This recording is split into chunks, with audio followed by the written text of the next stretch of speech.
আমরা বাংলা গানের জগতে যে সমস্ত মানুষদের শিল্পীদের জানি, তারা সবাই কম বেশি সবার কাছে পরিচিত। এই রামানুজ দাশগুপ্ত একজন মানুষ যিনি সেইভাবে প্রচারের আলোয় আজ পর্যন্ত হয়তো আসতে পারলেন না বা আসেননি। আমরা জানি যে তিনি অন্তরালে থেকে বহু কাজ করে গেছেন। রামানুজ দাশগুপ্ত এরকম বহু গান রয়েছে তার। আমরা এই মুহূর্তে আমাদের ছোট্ট যে দল, সেই দলের শিল্পীবৃন্দকে মঞ্চে পেয়ে গেছি।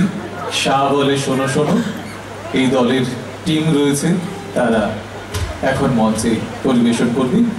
এরপরে শাহ বলে শোনো শোনোর পরে তৈরি থাকবে দিল দেখে দেখো, নজরুল সুলতানপুরের লেখা গান। তারপরে লকড়ি কি কাঠি, গুলজারের লেখা। এখন শাহ বলে শোনো শোনো।